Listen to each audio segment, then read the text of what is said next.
Se você puder, abra a sua Bíblia comigo no Evangelho de Mateus, no capítulo 18, e nós vamos ler juntos dos versículos 7 até o 9. Eu vou ler na Almeida Revista Atualizada, mas qualquer que seja a sua versão, eu quero que você me acompanhe. São palavras do Senhor Jesus e ele diz: ai do mundo por causa dos escândalos, porque é inevitável que venham escândalos. Mas ai do homem pelo qual vem o escândalo. Portanto, se a tua mão ou o teu pé te faz tropeçar, corta-o e lança-o fora de ti. Melhor é entrares na vida manco ou aleijado do que, tendo duas mãos ou dois pés, seres lançado no fogo eterno. Se um dos teus olhos te faz tropeçar, arranca-o e lança-o fora de ti. Melhor é entrares na vida com um só dos teus olhos do que, tendo dois, seres lançado no inferno de fogo. Jesus faz uma afirmação categórica, absoluta, não merece discussão, não é de difícil interpretação. Ele diz: é inevitável que venham escândalos. Então essa classificação de Jesus mostra que os escândalos são inevitáveis. Mas logo depois ele diz: ai do homem por meio do qual vem o escândalo. E depois de dizer ai desse por meio do qual vem aquilo que é inevitável que venha, ele fala a respeito de se a tua mão ou o teu pé te faz tropeçar. Qual a ideia de tropeçar apresentada aqui? Eu quero chamar a sua atenção para o significado da palavra traduzida escândalo. Eu creio que a palavra escândalo, que é muito próximo do que aparece lá no original do grego antigo, no koiné, que é escandalon, ela não resume exatamente o que está sendo dito. De acordo com o dicionário Vine, a palavra escândalo, ele diz o seguinte: originalmente era o nome da parte de uma armadilha, na qual se colocava a isca, por conseguinte a armadilha ou a própria isca. No Novo Testamento, escândalo sempre é usado metaforicamente, na maioria das vezes, acerca de qualquer coisa que desperta preconceito, ou torna-se obstáculo para outros, ou os leva a cair no caminho. O léxico de Strong apresenta o significado de escândalo assim: uma vara móvel ou gancho de uma armadilha, vara de armadilha, armadilha, cilada, qualquer impedimento colocado no caminho e que faz alguém tropeçar ou cair, pedra de tropeço, qualquer pessoa ou coisa pela qual alguém torna-se presa no erro ou pecado. A tradução brasileira de 1917, que teve como um dos consultores da língua portuguesa nada menos do que Rui Barbosa, traduziu assim: ai do mundo por causa dos tropeços. A Nova Almeida Atualizada diz: ai do mundo por causa das pedras de tropeço. E a Nova Versão Internacional, uma tradução que a gente chama de pura equivalência, não literalidade, ela interpretou e diz: ai do mundo por causa das coisas que fazem cair no pecado. Na nossa cabeça, a ideia de escândalo é quando a vergonha de alguma coisa errada cometida por alguém é exposta. E normalmente nós pensamos em escândalo como o problema de alguém veio à tona e se tornou conhecido de outros. Mas por mais que a vergonha tenha sido compartilhada e tornada pública, nós ainda pensamos que é o problema só da pessoa. A ideia de escândalo na Bíblia não é apenas o pecado que alguém comete, é o impacto que isso tem na vida de outros. Tem muito mais a ver com o dano a terceiros do que apenas o pecado propriamente dito. E eu quero que a gente possa olhar devidamente para o que o Senhor Jesus falou. O tema da minha mensagem hoje é uma pergunta. E ele faz muito mais sentido quando a gente olha ali o aspecto ortográfico, né, a grafia, a escrita, do que só falar. Né? Porque aqui nós temos duas perguntas: escândalos inevitáveis e ao mesmo tempo, separando o in, a pergunta é: escândalos evitáveis? Jesus começa falando que é inevitável que venham escândalos. Então a classificação de escândalos como inevitáveis é bíblica. Mas no mesmo texto, Jesus vai para uma linha de pensamento e aplicação prática, onde ele mostra que os escândalos são evitáveis. E não, ele não está se contradizendo, né? Apesar do paradoxo, da aparente contradição, a palavra de Deus não se contradiz, Jesus não está se contradizendo. E eu quero mostrar que as declarações dele, que vêm no mesmo texto, não são divergentes, elas são complementares. Há uma perspectiva de aplicação para a classificação de inevitável, e há uma perspectiva bíblica de aplicação para aquilo que é evitável. Mas antes que a gente fale disso, eu gostaria só de chamar a sua atenção que os escândalos podem ocorrer, quando falamos do tropeço colocado diante de outros, por meio da decepção, da falha de alguém, né, o que isso gera na vida de outros, como também por deliberada tentativa de prejudicar outros.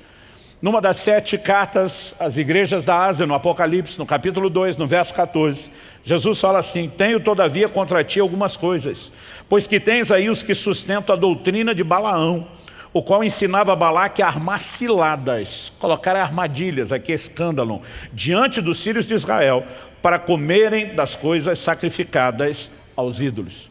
Então, a ideia de escândalo não é só o pecado que alguém comete, mas o como isso pode se tornar uma pedra de tropeço, atrapalhar outros. Vou repetir o que eu falei antes. O conceito tem mais a ver com o dano a terceiros do que apenas aquilo que o pecado faz contra nós mesmos na nossa relação com Deus. E o contexto deixa isso muito claro.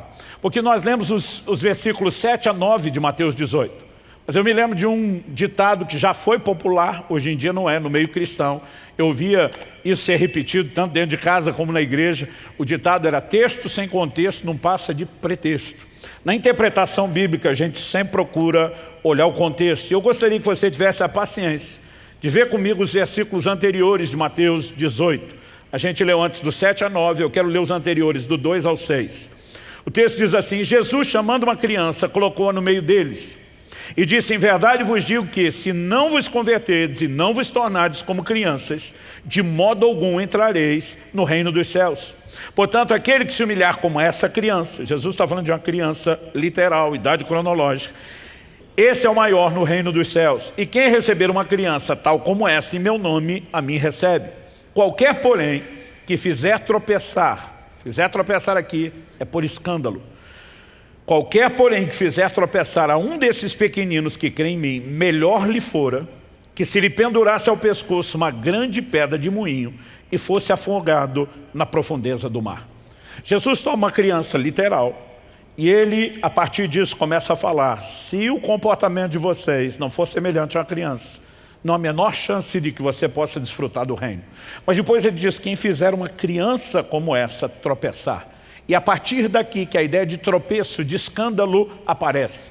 Então ele diz: ai do mundo por causa dos escândalos. Ai do mundo porque eles trazem dor, eles trazem vergonha, eles trazem decepção, o seu estrago é inestimável. Mas ele também diz: ai do homem por meio do qual os escândalos vêm. Daqui a pouco nós vamos mexer no assunto de juízo sobre os promotores de escândalo. Mas antes disso, eu gostaria de chamar a sua atenção que Jesus está tentando proteger essas crianças. E isso precisa despertar em mim e em você uma consciência. Como igreja, como cristãos e ao mesmo tempo como cidadãos de uma sociedade que deveria proteger melhor as suas crianças. Nós estamos vendo o nível de abuso que estão tentando impor sobre as nossas crianças e nós não podemos assistir isso calados. Hashtag fica a dica. Voltando para o texto bíblico.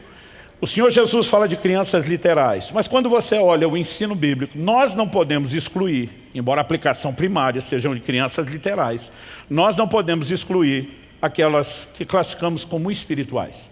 Em 1 de Pedro 2,2, a Escritura diz: como crianças recém-nascidas, desejem o genuíno leite espiritual, para que, por ele, lhe seja dado crescimento para a salvação. Então você vai ter adultos de idade avançada que acabaram de nascer de novo, espiritualmente falando, são crianças. Obviamente Jesus não falava só dessas pessoas, mas quando ele fala de não escandalizar os pequenos que creem nele, são os pequenos, os baixinhos literais, mas são aqueles de uma estatura espiritual ainda não desenvolvida, que também são sujeitos a um forte impacto que o nosso comportamento, seja positivo ou negativo, pode proporcionar. É diante dessa ideia que o Senhor Jesus vai apresentar o seu ensino. E eu acredito que nós precisamos ter isso muito claro na nossa mente. A vida cristã não diz respeito apenas à forma como eu e você nos conduzimos diante de Deus, mas a maneira como eu e você decidimos nos conduzir diante de Deus vai afetar a vida de outras pessoas e nós precisamos levar em conta os outros e não apenas a nós mesmos. A pergunta a ser feita é: qual o impacto que o bom testemunho tem na vida de outros? E ao mesmo tempo, a outra pergunta a ser feita é: qual o impacto que o mau testemunho pode ter na vida de outros? No meu primeiro ano como pastor, estamos falando de 30 anos atrás, eu me lembro de uma conversa que eu tive numa oficina mecânica lá em Guarapuava. Eu frequentava com uma certa regularidade a oficina, ela era de um novo convertido, recentemente havia entregado sua vida a Jesus lá na nossa igreja, estava dando os primeiros passos e eu visitava com uma certa recorrência, porque pensa num carro que ia quase tanto na oficina como eu tinha que ir ao supermercado. Eu brinco que aquele carro não podia ver um camarada assim, com um macacão sujo de graxa, que ele ameaçava dar problema. Uma vez eu estava dirigindo, passei perto de um cara com macacão sujo e o carro ameaçou falhar. E eu falei para o carro, larga a mão de ser besta, aí um borracheiro, não é nem mecânico, pum, estourou um pneu. Vocês têm ideia de como era. Não era frequente. E eu estou lá conversando a respeito do carro e dos problemas que inevitavelmente estavam para acontecer. E esse mecânico falando comigo, e de repente ele vira para mim, ele me olha de uma maneira muito fixa e eu não consigo esquecer essa experiência de quase 30 anos atrás. E ele muda completamente a conversa. Do nada ele olha para mim e diz, pastor, nunca caia. Falei, como é que é? Ele diz, nunca caia. Tem muita gente olhando para o senhor. E se o senhor tropeçar, o strike vai ser grande. Eu não consigo descrever como o temor de Deus se apoderou de mim naquele momento. Eu sabia que aquele novo convertido não estava falando algo de si, da cabeça dele, ele não tinha maturidade espiritual nem para aquilo. Eu entendi que aquilo era uma manifestação da parte de Deus por meio daquela pessoa. E aquela palavra entrou com força, porque apesar de já estar no ministério, eu por ser ainda muito novo e imaturo, nunca tinha parado para pensar que a forma como eu decido viver espiritualmente não afeta apenas a mim, mas afeta a vida de outros. E a partir daquele momento, de alguma maneira, eu comecei a compreender, se eu tropeçar, o dano não é só meu. Eu posso trazer dano a muita gente. Naquela época eu não imaginava quantos milhares de pessoas afetaríamos diretamente e muitos mais milhares afetaríamos indiretamente. Mas, desde então, eu comecei a procurar entender o que é que a palavra de Deus diz a respeito do assunto que hoje, talvez pela primeira vez nesses 30 anos, ele esteja pregando no formato de uma mensagem organizada e elaborada. E a primeira coisa que eu quero que a gente discuta é o que é evitável e o que é inevitável. Na verdade, vamos começar pelo inevitável, porque Jesus falou primeiro disso. Quando ele afirma é inevitável que venham escândalos, não tem mais o que discutir, o que interpretar, o que relativizar. O Senhor Jesus diz, vai acontecer e ponto final. É certo, a pergunta a ser feita é quando, onde, por meio de quem? Mas que vai acontecer, vai acontecer. E aí você precisamos ter em mente que o Senhor Jesus estava tentando nos preparar para lidar com a realidade dos escândalos. Nós não podemos de forma alguma tentar dizer que isso não vai acontecer no nosso meio. O Senhor Jesus diz, é inevitável que venham escândalos. Ponto. Agora, do que é que Jesus está falando? Quando ele simplesmente muda e diz, mas ai do homem pelo meio de qual vem. Jesus muda uma conversa que é coletiva. Escândalos em toda a humanidade. E ele agora vai falar de um indivíduo. Ai daquele por meio do qual vem. É quando Jesus torna o assunto agora individual e não coletivo. Que ele vai dizer, se a tua mão ou o teu pé te fazem tropeçar, promovem escândalos, pedra tropeço para você ou para os outros, e descorta e arranca de você. Jesus não está aqui advogando uma amputação literal. Ele não está advogando uma automutilação literal. Até porque não é a sua mão, o seu pé que pecam sozinho. Eles normalmente executam o que está dentro de você. Não adianta você se livrar deles e a maldade vai continuar dentro de você. O que Jesus está dizendo é que nenhum sacrifício é alto demais para se evitar escândalos. Mas ele está dizendo que escândalos são evitáveis. Onde? Na perspectiva individual. Vamos tentar explicar isso melhor. Quando falamos da perspectiva coletiva, em termos de humanidade, e vamos deixar de lado a humanidade quando a gente pensa nos ímpios, natureza pecaminosa, caída, governados pela velha natureza. Vamos falar de crentes que nasceram de novo, têm uma nova natureza, mas não viveram todo o processo de santificação e transformação. Ou seja, são falíveis, sujeitos ao erro, à possibilidade de queda. Nesse ambiente de esse ambiente de gente falíveis, eu vou tentar falar isso e não vai sair. Nós precisamos entender que os escândalos vão pipocar. O que Jesus está dizendo é inevitável que eles apareçam. Por quê? Eu e você não temos controle sobre a decisão de outros. Então, quando falamos dos escândalos na perspectiva coletiva, eles são inevitáveis, não depende de nós. Mas quando ele traz o assunto para o individual, eu e você precisamos entender que o que a Bíblia está nos ensinando é que eles são evitáveis. Ou seja, eu e você vamos reconhecer, de acordo com o que Jesus falou, os escândalos vão pipocar por aí. Mas através de mim, não. É uma escolha que eu e você, enquanto indivíduos, podemos fazer. E tudo que Jesus ensina na sequência não faria o menor sentido se os escândalos não tivessem esse aspecto de serem evitáveis. Os outros textos bíblicos que nós vamos ler não fariam o menor sentido, porque não foi só Jesus que falou a respeito do assunto. Por exemplo, em Romanos, no capítulo 16, nos versos 17 e 18, Paulo diz: rogo-vos, irmãos, que noteis bem aqueles que provocam divisões e escândalos em desacordo com a doutrina que aprendestes. Afastai-vos deles, porque esses tais não servem a Cristo, nosso Senhor, e sim a seu próprio ventre, e com suaves palavras e lisonjas enganam o coração dos incautos. E diz: tem gente inocente sendo enganada? Tem, mas afaste-se dessas pessoas. As orientações sobre a possibilidade de evitá-los, elas se estendem. Por exemplo, além daqueles que deliberadamente se opõem a essa doutrina, nós temos aquilo que não dá para classificar como pecado direto. Eu classificaria de indireto. O que é isso? É quando o erro não está necessariamente naquilo que você faz, mas na maneira como você faz. Eu classificaria isso de uma liberdade irresponsável. Em Romanos, no capítulo 14, de 13 a 15, o apóstolo Paulo, falando pelo Espírito de Deus, diz: não nos julguemos mais uns aos outros. Pelo contrário, tomai o propósito de não pôr de tropeço ou escândalo ao vosso irmão. Vamos fazer uma pausa. Você pode repetir isso comigo? Diga: tomai o propósito de não pôr de tropeço ou escândalo ao vosso irmão. Se os escândalos não fossem evitáveis, por que a Bíblia nos mandaria firmar o propósito de evitar o escândalo?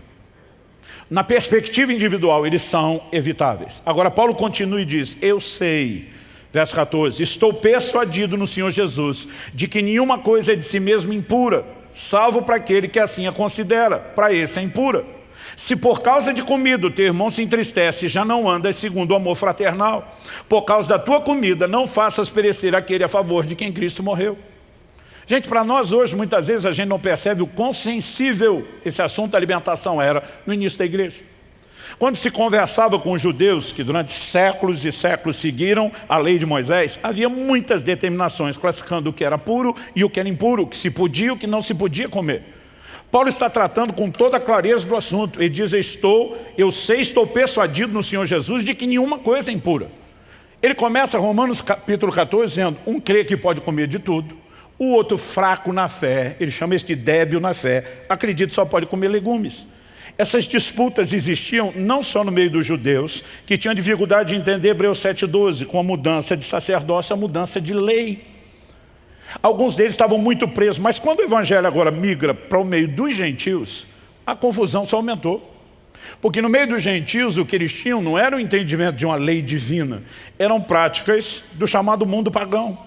Então muitos deles eram veganos não por opção de saúde, mas simplesmente por questões religiosas, porque para alguns deles comer carne era um ato profano. Então isso deu muito pano para manga no início da igreja. Paulo está dizendo: ei, eu sei, estou persuadido no Senhor que nada é impuro para si mesmo, a não ser para aquele que assim considera e resolveu acreditar nisso. Mas ele está dizendo ainda que você tem essa liberdade de entender que comer de tudo não é pecado. Se você advogar o uso da sua liberdade de maneira irresponsável e atropelar o seu irmão, você está faltando com amor e você está levando outras pessoas ao tropeço. Ou seja, errado não é só aquilo que você faz. Às vezes você pode fazer uma coisa certa e advogá-la do jeito errado e ainda assim trazer dano para pessoas que são fracas na fé. Andar em amor previne escândalos. 1 de João 2,10 diz: aquele que ama seu irmão permanece na luz e nele não há nenhum tropeço, no grego escândalo. Agora, o oposto, a falta de amor, só vai trazer dano. No verso 11 de 1 de João 2, a Bíblia diz: aquele porém que odeia seu irmão. Odeia seu irmão na Bíblia não é apenas a vontade de tentar matar alguém, é a falta de se importar e de andar em amor. Aquele porém que odeia seu irmão está nas trevas, anda nas trevas, não sabe para onde vai, porque as trevas lhe cegaram os olhos. A Bíblia nos mostra que na perspectiva coletiva, os escândalos são inevitáveis, vão acontecer. A pergunta, como eu disse, é quando, onde, por meio de quem? Porque nós não podemos controlar a escolha de outros. Mas no âmbito pessoal, os escândalos são evitáveis, porque eu e você podemos ter gerência sobre nós mesmos, sobre as nossas escolhas e dizer: isso não terá lugar na minha vida. Definido isso, em segundo lugar, eu quero te lembrar de uma das essências do cristianismo, que é o princípio do exemplo. O exemplo não é apenas uma forma didática, ele é a forma didática. E não apenas quando falamos da formação de discípulos.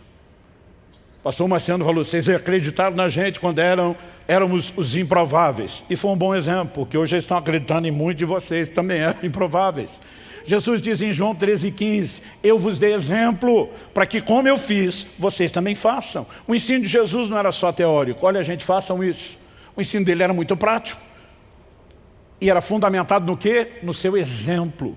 Cristo se torna a nossa referência, o nosso padrão de fé.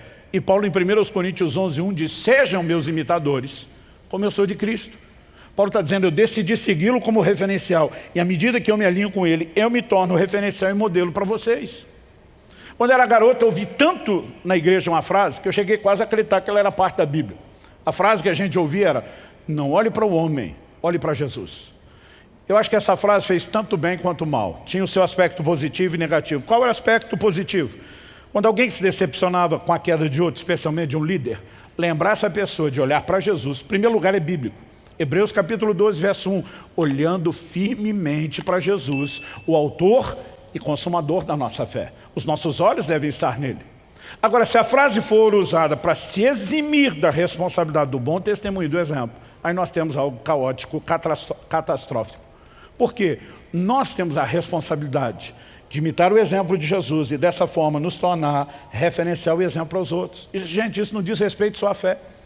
Quando Kelly e eu lançamos nosso livro Como Flechas sobre criação de filhos, eu me lembro de uma live que a gente estava fazendo com alguém, a pessoa do outro lado perguntou, e aí, o que vocês acham que é o mais importante na criação de filhos? Nós respondemos junto, como se tivesse combinado, em coro, o exemplo. Porque não adianta você dizer para os filhos, faça o que eu falo, mas não faça o que eu faço. O exemplo tem um peso, tem um poder extraordinário. E no reino de Deus é a maneira através da qual nós reproduzimos na vida de outros aquilo que temos reproduzido da parte de Cristo na nossa própria vida. Quem está entendendo, diga amém. Quando você olha para a Escritura, nós precisamos entender essa declaração. Não olhe para o homem, olhe para Jesus. Na seguinte perspectiva, se alguém deixou de seguir o referencial, você o descarta e mantém os seus olhos em Jesus. Mas quando alguém está seguindo a Jesus como referencial, ele deve ter a consciência e a responsabilidade de ser modelo. E cada um de nós deve ter essa atitude e mentalidade. Isso não diz respeito apenas a uma liderança. A responsabilidade de não escandalizar não se limita a líderes. De ter um bom exemplo não se limita a líderes. Eu citei Romanos 14:15, Paulo está falando para todo cristão, se o seu irmão se entristece por causa da comida, você não está andando segundo o amor. Isso tem nada a ver com liderança, tem a ver com o comportamento do dia a dia. Na hora da refeição, não era nem no culto. A responsabilidade que eu e você temos de um bom comportamento, leia-se, testemunho de vida, é porque ele embeleza, de acordo com a Escritura, a doutrina de Cristo. E a falta dele, nós podemos dizer que macula, enfeia a doutrina de Cristo. Se a gente puder inventar o verbo enfeiar. Em Tito capítulo 2, de 7 a 10, nós lemos, verso 7. Paulo diz, seja você mesmo um exemplo de boas obras. Você pode repetir isso? Diga comigo. Seja um exemplo de boas obras. Paulo diz, no ensino mostre integridade, reverência, linguagem sadia e irrepreensível, para que o adversário não seja envergonhado. Para que o adversário seja envergonhado, não tendo nada de mal a dizer a nosso respeito. Ele está dizendo que um bom testemunho cala a boca de qualquer opositor da fé. Ele segue dizendo, quanto aos servos, que sejam em tudo obedientes ao seu Senhor, dando-lhe motivo de satisfação, que não sejam respondões, nem furtem, mas que deem prova de toda fidelidade, a fim de que em todas as coisas manifestem a beleza da doutrina de Deus, nosso Salvador. Uma outra tradução diz, a fim de ornarem, embelezarem a doutrina de Deus. O bom testemunho embeleza a doutrina. O mal acaba com a beleza da doutrina. Ou seja, nós temos a responsabilidade de viver um evangelho que não seja meramente teórico, que seja prático, que manifeste exemplo, boa conduta. Quem está entendendo, diga amém. Então, quando falamos de escândalo, nós estamos falando de pessoas que deixaram de ser boa referência, bom exemplo, para se tornar uma péssima referência e um mau exemplo. Agora, a pergunta a ser feita aqui na sequência, depois de pensar no que é evitável e o que é inevitável, entender o princípio de exemplo, e aqui eu quero gastar um pouquinho mais de tempo nesse terceiro lugar, é como lidar com os escândalos. Se na perspectiva coletiva, eles são inevitáveis e vão aparecer, a pergunta é só quando, onde, por meio de quem. Quando surgirem, como eu e você vamos lidar com isso? Eu acredito que Jesus, que era intencional em tudo que falava e ensinava, Ele queria nos preparar para isso. Eu sempre digo que a decepção é proporcional à expectativa. E muitos de nós criamos fantasias, expectativas são fantasiosas, exageradas, a respeito de muitas coisas. Alguns entram no casamento com uma expectativa acima da realidade e a decepção será proporcional. Outros tendem a viver ou procurar viver a vida profissional dessa forma. Em todas as áreas funciona assim e na igreja não é diferente. Essa é a razão pela qual, desde o início da igreja, 18 anos atrás, eu lembro que durante muitos anos só eu dava aqui o curso de membresia. Era um momento de, usando a linguagem dos meus amigos nordestinos, dizer onde é que você está amarrando seu jegue. Então a gente dizia, a igreja assim, nós cremos nisso, nós trabalhamos dessa forma. E desde o início eu dizia, no final vou fazer uma promessa a vocês. O povo ficava curioso, a gente dizia, pastor, a promessa, eu dizia no finzinho. E quando chegava o fim, se não falava, sempre tinha um que cobrava. Pastor, a promessa.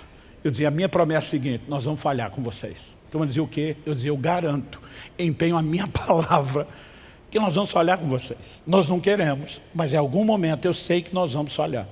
Agora, nesse ambiente, onde nós não queremos falhar, mas vamos falhar, quando falhar, nós vamos manifestar uma grande disposição de consertar depois. As pessoas diziam, pastor, por que essa promessa?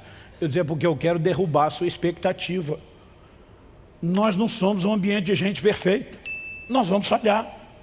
E quando eu olho para Jesus ensinando essas coisas, eu acredito que não é muito diferente. Nenhum de nós pode deduzir que mesmo líderes estejam acima de qualquer suspeita. Isso não existe no mundo cristão, numa fé ensinada nas Escrituras. Nós temos a mania de olhar para homens e mulheres que Deus usa quase como aquela mentalidade dos gregos antigos, são semideuses. Não. Quando a Bíblia fala de homens que Deus usou como Elias, diz, semelhantes a nós, sujeitos às mesmas paixões. Traduzindo, farinha do mesmo saco. Eu e você precisamos entender isso. Por exemplo, 1 Timóteo capítulo 5, verso 19. Paulo diz assim, não aceite denúncia contra presbítero. Na cartilha de alguns líderes, o versículo só vai até aqui e para. Isso poderia sugerir que então eles estão acima de qualquer suspeita. Quem são os presbíteros? Não são apenas os pregadores, os pastores. Eram os homens de governo que lideravam, supervisionavam a vida da igreja. Mas ele continua e diz, não aceite denúncia contra presbítero, a não ser exclusivamente sobre o depoimento de 2 ou 3 testemunhas. Ele está dizendo, se for só a palavra de um contra o outro, o processo disciplinar não anda. Porque essas pessoas não chegaram até esse lugar sem construir uma vida de exemplo. Em 1 Timóteo 3, Paulo diz, se alguém almeja episcopado, excelente obra almeja. Ele diz, mas o bispo tem que ser, e aí vem uma lista de qualificações. Se você somar a lista que ele faz dos bispos, na sequência dos diáconos, eliminar as repetidas, você tem uma lista de 16 características explícitas. Dá para tomar mais uma ou duas por inferência. Das 16 explícitas, só uma diz respeito à habilidade, apto para ensinar. Todas as outras 15 são traços de caráter. Agora, qual é o modelo de formação de líder da igreja, generalizando dos últimos séculos? A gente manda um camarada 4 anos no seminário estudar teologia, aprender muito para voltar apto para ensinar. Só que 15 das 16 características são traços de caráter, e a maioria sai de 4 anos de teologia, sem nunca ter tido uma aula sobre caráter. E nós começamos a tornar o processo de formação de líderes cada vez mais complicado. Por quê? Valorizamos habilidades e subestimamos a importância de um caráter. De acordo com o princípio bíblico, para chegar lá, ele tinha que ter uma história exemplar. Mas se depois de chegar, perder o exemplo, tem que sair do lugar que está. Apocalipse capítulo 2, carta à igreja de Éfeso, o Senhor falando com o anjo, o mensageiro da igreja de Éfeso, diz, se você não se arrepender, eu tiro de você o candeeiro que eu lhe entreguei. Se você ler Apocalipse 1, na visão João vê 7 estrelas e 7 candeeiros. A Bíblia diz que os 7 candeeiros eram as 7 igrejas. E as estrelas eram os anjos, os mensageiros das igrejas. O Senhor está falando para o mensageiro, se você não arrepender, eu tomo de volta a igreja que eu lhe confiei. Porque para entrar no ministério tem que ser exemplar e para permanecer também. Se o exemplo for comprometido, a liderança também está comprometida. Agora, quando a Bíblia apresenta líderes falhos, sujeitos a processos disciplinares, eu e você vão tentar criar uma ideia de que isso nunca vai acontecer. Eu queria poder prometer a você que no nosso meio isso nunca vai acontecer. Não posso, até porque já aconteceu. Anos atrás, quando ainda usávamos o prédio e a estrutura da Água Verde, Eu passei um dos momentos de maior dor e vergonha da minha vida. Tive que vir diante da igreja anunciar não apenas um processo disciplinar para um membro da equipe pastoral, mas tive que publicamente pedir perdão pela má conduta de um dos nossos. Eu nunca senti tanta dor no meu coração, tanta vergonha, como naquele dia que eu tive que vir a público. Ou seja, quando nós olhamos para a nossa própria história, não dá para garantir que os escândalos não acontecerão. A pergunta é, quando acontecerem, como eu e você vamos nos conduzir? Como eu e você vamos nos comportar? Agora preste atenção, isso não significa que esteja tudo bem falhar. Jesus diz, ai do homem por meio do qual vem escândalos. Sabe o que ele está dizendo? Ele diz, eu vou tratar do assunto com seriedade. É mais grave do que a maioria de vocês imaginam. Em Mateus, no capítulo 13, nos versos 41 e 42, no final da parábola do joio e do trigo, Jesus diz, mandará o Filho do Homem e os seus anjos, que ajuntarão do seu reino todos os escândalon, os promotores de escândalos, as pedras de tropeço, e os que praticam a iniquidade, os lançarão na fornalha acesa. Ali haverá choro e ranger de dentes. É indiscutível que haverá juízo. Jesus fala de pessoas que no último dia vão dizer, Senhor, no teu nome nós expulsamos demônios, nós profetizamos, nós curamos enfermos. Ele não vai dizer mentira, não fizeram isso. Ele não vai dizer coisa nenhuma, não foi no meu nome. Ele vai dizer, apartai-vos de mim, vocês praticam iniquidade, eu não vos conheço. Sabe o que ele está dizendo? Vocês não me representam. Porque fazer as minhas obras sem manifestar o meu caráter não dá a vocês o direito de me representarem. Então nós não podemos olhar e simplesmente dizer, não, não vai acontecer. Ao mesmo tempo, quando acontece, a gente diz, o juízo será severo. Ao mesmo tempo, precisamos entender que pessoas, como Davi, chamado de um homem segundo o coração de Deus, que caem e se arrependem, precisam encontrar no nosso meio um ambiente de restauração. Gálatas capítulo 6, verso 1, nos fala a respeito disso. O texto diz de uma maneira muito clara, irmão, se alguém for surpreendido em alguma falta, vocês são espirituais, restaure essa pessoa com espírito de brandura. Outra versão diz com mansidão. Mas ele também diz, e que cada um tenha cuidado, para que não seja também tentado. Ele está dizendo, mesmo vocês, os espirituais, que podem ajudar a restaurar, cuida. Porque o que aconteceu com ele poderia acontecer com você. Traduzindo, ninguém está acima de qualquer suspeita. O ambiente de amor e restauração não significa um ambiente de está tudo bem, pode fazer. Nós precisamos ter uma cultura, uma mentalidade forte para fazer todo o possível, para asfixiar toda a possibilidade de escândalo no nosso meio. Quem está entendendo, diga amém. E precisamos entender o assunto é sério e merece juízo, julgamento diferenciado. Mas a pergunta a ser feita é, e se alguém falhar? O que eu e você podemos fazer? Nós podemos escolher não promover o escândalo, mas não podemos escolher pelos outros. E outros escolherão promover o escândalo. E quando isso acontecer, a pergunta é, como eu e você devemos nos comportar? Eu quero te apresentar 4 perspectivas e vou te dar o fundamento bíblico. A primeira delas é, não se afaste de Jesus por causa dos que tropeçaram. Você pode repetir isso comigo? Diga, não se afaste de Jesus. Vamos fazer melhor, fala para o vizinho ao lado. Pastor, não fala com estranho, se apresenta antes então. Fala para o vizinho ao seu lado, diga, não se afaste de Jesus por causa dos que tropeçaram. Em Filipenses 3,18, o apóstolo Paulo diz, pois muitos andam entre nós, está falando de gente do meio, dos quais repetidas vezes eu lhes dizia, agora eu digo até chorando, que são inimigos da cruz de Cristo. No nosso meio surgirão gente que pela sua conduta não são promotores da mensagem da cruz, eles se tornaram inimigos, eles estão trabalhando contra ela. A pergunta a ser feita é, eu vou permitir que um inimigo da cruz me coloque contra aquele que morreu por mim na cruz? Eu vou deixar que a queda dele seja desculpa para que eu esfrie e me afaste de Jesus? De jeito nenhum. E aí nós voltamos para Hebreus capítulo 12, verso 1. Olhando firmemente para Jesus, o autor e o consumador da fé. Ele começou a minha fé, ele termina. Eu não vou deixar nenhuma dessas pessoas abortar o processo ou me roubar do relacionamento com ele. Quem está entendendo, diga amém. Segunda verdade, não desvalorize a palavra pelo não cumprimento dos que a ensinaram. Eu tenho visto muita gente. Quando eu falo muita gente, não são só gente que nós recebemos aqui. A maior igreja hoje no Brasil não se reúne nos prédios, não está em contato com os outros irmãos. Ela é composta de muita gente decepcionada pelo mau testemunho de muitos outros. Agora, a pergunta a ser feita é, o não cumprimento da palavra por parte daqueles que a ensinaram invalida a verdade da palavra de Deus? Sim ou não? Vamos ver o que Jesus, o cabeça da igreja, ensinou, Mateus 23, de 1 a 3. Então Jesus falou às multidões e aos seus discípulos: na cadeira de Moisés se assentaram os escribas e os fariseus. Portanto, façam e observem tudo, não uma parte, tudo o que eles disserem a vocês, mas não os imitem suas obras, porque dizem e não fazem. Jesus está confrontando um bando de religiosos hipócritas. Ele está dizendo: se vocês olharem para o comportamento deles, não merece ser imitado, porque eles não vivem o que estão ensinando a vocês. Mas o que eles estão ensinando não é um código de comportamento humano, é a palavra de Deus. Então obedeça a tudo o que eles ensinarem, enquanto eles estiverem ensinando a palavra. Só não olhe para o comportamento deles e não imite o mau testemunho deles. Mas sabe o que Jesus está dizendo? O não cumprimento da palavra por parte dos que ensinam não invalida a veracidade da palavra de Deus que nos alcançou. E nós temos um compromisso com a palavra, independente do bom testemunho de quem ensina. Quem está entendendo, diga amém. Terceiro lugar, afaste-se dos promotores de escândalo. Você pode repetir o segundo, diga: não desvalorize a palavra pelo não cumprimento dos que a ensinaram. Terceiro, repita comigo: afaste-se dos promotores de escândalo.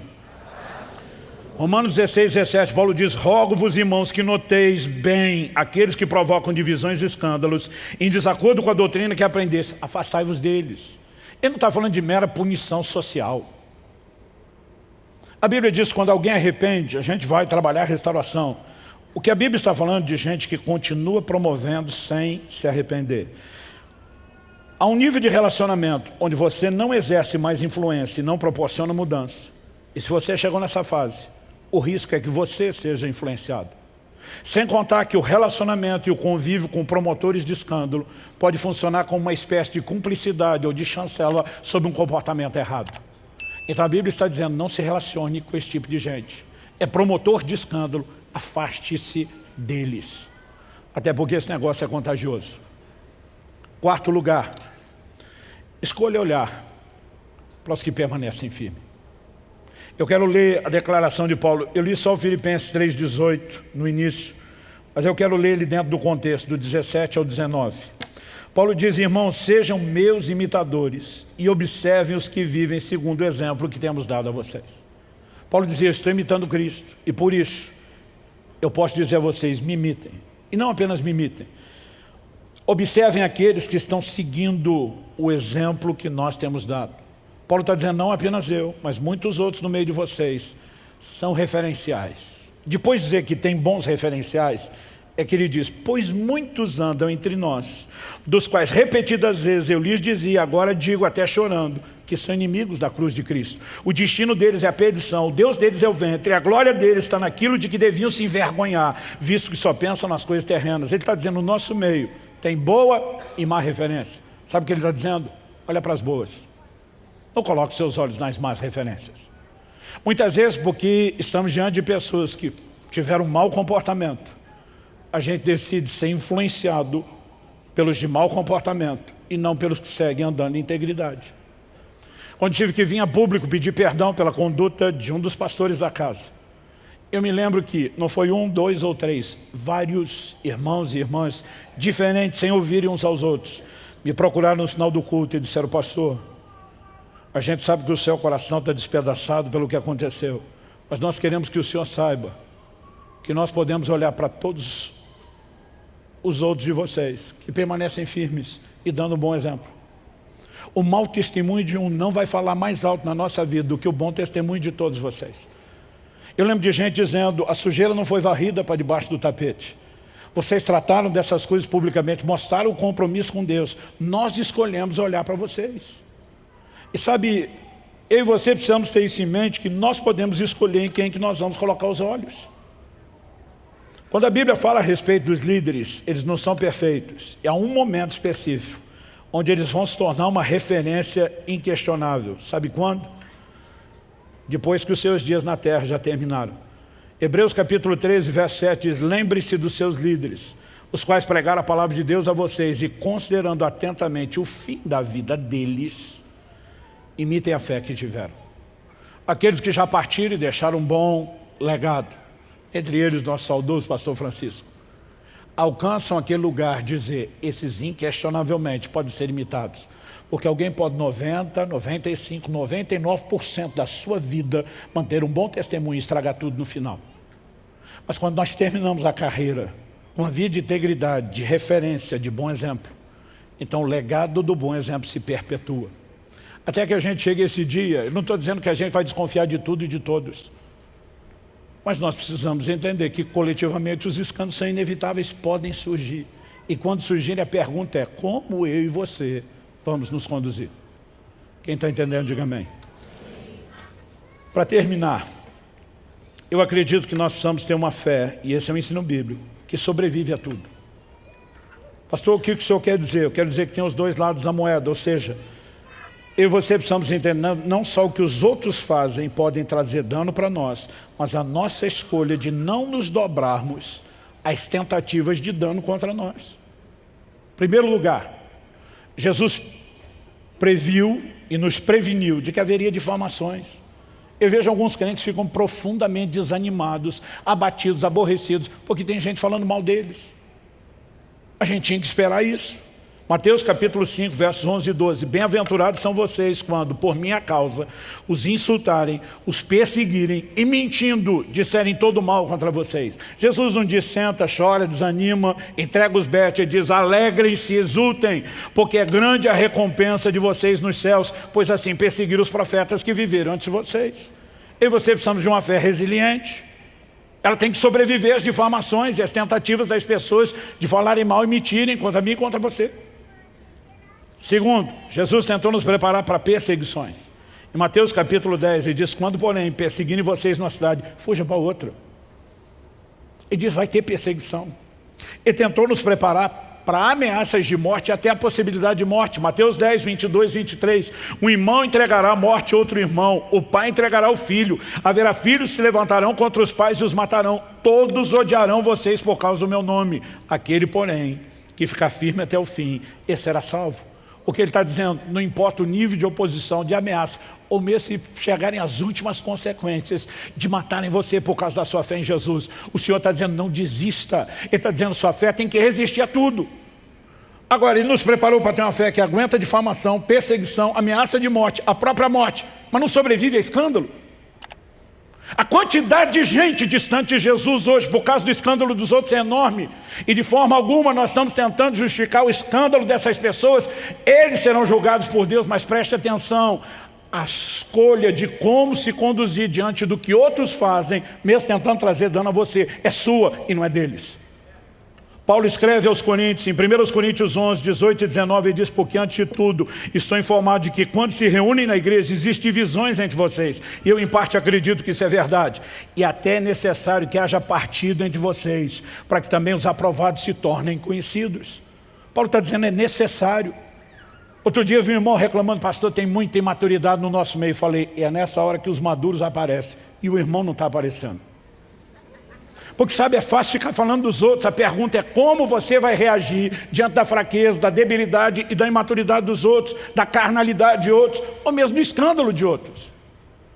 Em Atos 20, 29 e 30, Paulo numa conversa com os presbíteros de Éfeso, numa reunião que aconteceu em Mileto, ele diz, eu sei que depois da minha partida aparecerão no meio de vocês lobos vorazes que não pouparão rebanho, e que até mesmo entre vocês levantarão homens falando coisas pervertidas para arrastar os discípulos atrás de si. Agora a gente acredita que isso ia acontecer naquela época, mas não hoje. A verdade é que eu e você precisamos ter um coro um pouquinho mais forte.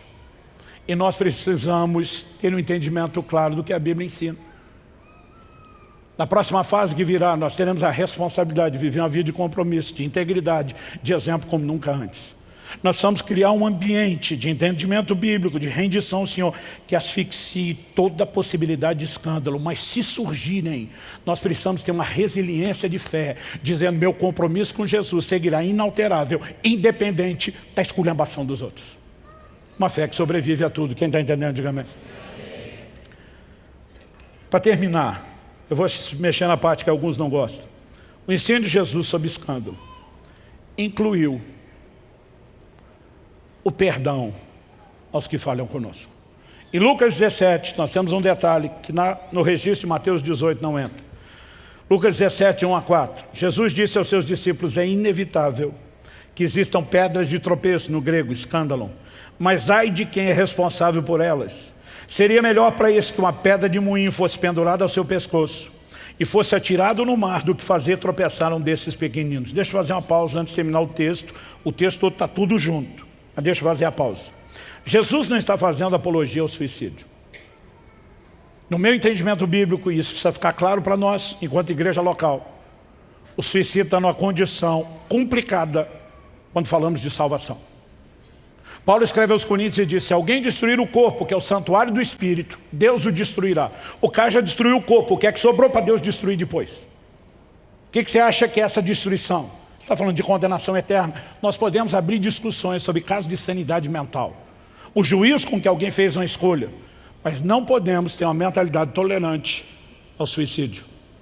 Dar fim à própria vida não é o caminho de Deus para ninguém. Que ninguém ceda a esse tipo de pressão, não importa o seu nível de desespero. Que ninguém deixe de ser misericordioso, eu diria mais do que empático, cheio de compaixão por qualquer pessoa à sua volta e que dê sinais de aflição ou sofrimento nessa hora. Nós precisamos de uma mão amiga, mais do que a mão no ombro, intercessão, oração, jejum, apoio, suporte, mas nós não podemos criar uma mentalidade de tolerância ao suicídio. Nós precisamos promover um ensino contrário. Então não, Jesus não faria apologia ao que a Bíblia é contrária. O que é que ele está dizendo? Em primeiro lugar, ele está dizendo, se você vai escolher viver uma vida onde os escândalos entram, você não deveria imaginar que vale a pena viver esse tipo de vida. É mais importante do que viver, evitar escândalos.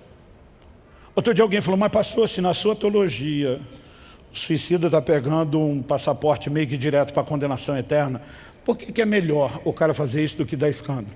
Eu falei, é melhor ele ir para o inferno sozinho do que arrastar um monte de gente com ele. Dá para entender a diferença? A condenação eterna não é só dos que abriram mão da salvação, do nível pessoal. A Bíblia diz que lá cada um será julgado de acordo com as suas obras. E quanto mais gente o cara arrastou com ele para o inferno, maior será o nível de condenação que ele vai viver. Então Jesus está dizendo, é melhor você se despachar para lá, sozinho, do que arrastar mais gente com você, porque a coisa vai ficar ainda pior. Mas não, Jesus não está dizendo faça isso. Ele está dizendo, não vale a pena viver para se tornar um promotor de escândalo. Então, se eu e você entendemos isso, nós não vamos dar fim à vida. Nós vamos escolher viver da forma correta. Deu para entender? Depois de deixar claro o assunto, Jesus emenda e diz, tenham cuidado. Cuidado com o quê? Se o seu irmão pecar, repreenda-o. Se ele se arrepender, perdoe-lhe. Se pecar contra você 7 vezes num dia, 7 vezes vier para lhe dizer, estou arrependido, perdoe. O assunto do perdão é extenso. Mas eu tenho visto muita gente que, machucado pelo mau testemunho de outros, permite que o veneno comece a entrar no seu coração. Alguém definiu o ressentimento mais ou menos com o seguinte exemplo, para indicar a falta de inteligência dele. Diz, o ressentimento guardado no coração é algo assim semelhante a você beber todo dia um pouco de veneno, esperando que quem te feriu morra. Quem está morrendo é você. Muita gente está carregando dano da escolha de outros, de um mau comportamento, porque abrigou no seu coração a dor da decepção. Quando Jesus diz, ai do mundo por causa dos escândalos, gente, isso é trágico. Não há outra forma de definir. Mas eu e você podemos parar o efeito disso no nosso coração. Nós podemos ter uma blindagem em Deus, onde a gente diga, eu não vou sucumbir à escolha errada de outros. Estão me entendendo? Para concluir, reconheça que quanto a outros os escândalos são inevitáveis. E nessa perspectiva, prepare-se para eles. Mas reconheça que quanto a você, a perspectiva individual, os escândalos são evitáveis. Não faça suas escolhas de forma egoísta ou leviana. Um crente quando tropeça nunca está afetando só a si. Nunca está prejudicando só o seu relacionamento com Deus. Ele vai afetar outras pessoas. Reconheça que você é um candidato e procure andar em vigilância e usar os recursos de Deus. Eu tenho uma oração que eu faço desde o início do ministério. Eu com frequência digo a Deus, Senhor, se algum momento a corda for romper para o meu lado, eu não for segurar a onda, eu não for dar conta, eu lhe imploro que o Senhor me leve antes. Significa que eu não quero viver? Não. Significa que não vale a pena viver se for para macular o nome do Senhor, se for para desonrá-lo. E já falei para minha mulher e toda a equipe pastoral, se eu for embora cedo, não ore para eu ressuscitar. Porque só há uma possibilidade de eu ir embora cedo, é de eu me poupar de alguma bobagem. Então vocês estão proibidos de orar. Significa que eu estou esperando que isso aconteça? Não. À medida que eu oro isso, dia após dia, eu estou me lembrando que antes de qualquer escolha, eu preciso ficar longe do escândalo e honrar o Senhor. Porque se naquela época, cuidando de algumas poucas centenas de pessoas, a advertência do mecânico lá era, o strike será grande, eu fico imaginando hoje o lugar que eu estou. Eu não tenho o direito de tratar o ministério como se fosse só um privilégio e não uma responsabilidade. Isso aqui é um bom motivo para ficar longe dos escândalos. Jesus diz, se você os evitar, você entra na vida. Ele diz, mas os meus anjos vão recolher os promotores de escândalo, vão lançar no fogo do inferno. Eu acho que só isso já era motivo suficiente, mas ainda seria uma perspectiva egoísta. Nós precisamos pensar não só em nós. Nós precisamos pensar no impacto que a nossa maneira de viver terá sobre as pessoas. Talvez você não escolheu uma vida de pecado, mas talvez você escolheu ser um crente medíocre, na média. Para não dizer abaixo dela, meia boca. A pergunta é qual o impacto que você está exercendo sobre as outras pessoas. Ah, pastor, não desviei ninguém, mas quanta gente se inspira? Nós precisamos pensar que as escolhas que fazemos vão produzir impacto na vida de outros. E Deus nos julgará, não só pelos efeitos das nossas escolhas, na nossa própria vida, mas pelo impacto na vida de outros. Não dá para deixar isso de fora do Evangelho. E se a gente tentar deixar, nós vamos estar só brincando de igreja e de Evangelho. E uma brincadeira de muito mau gosto. Então que Deus nos ajude, debaixo do temor do Senhor, a entender a importância de uma vida de santificação, de integridade, de compromisso, de fidelidade e de bom exemplo. Se nós queremos passar de fase, nós vamos ter que entender isso de uma maneira bem mais profunda. Você recebe essa palavra em nome de Jesus? Alguns falaram amém, em vez de amém. Vamos ficar em pé para parecer que está acabando. Senhor Jesus, nós suplicamos graça e favor do alto, para que haja não só entendimento racional, mas espiritual da Tua palavra. Para que haja aquela aplicação personalizada que só o Teu Espírito pode produzir. Para que a Tua palavra, como o Senhor falou por boca do profeta, cumpra o propósito pelo qual tem sido enviada. E nós oramos que não seja só aqui e agora, nessa reunião. Mas que depois deixarmos esse lugar, que aquilo que o Senhor começou continue. Que mais do que informação, mais do que alinhamento, a Tua palavra produza resultados maiores e progressivos na nossa vida. Que o temor do Senhor toque de uma forma particular os nossos corações. Nós oramos em nome de Jesus. Em nome de Jesus. Amém.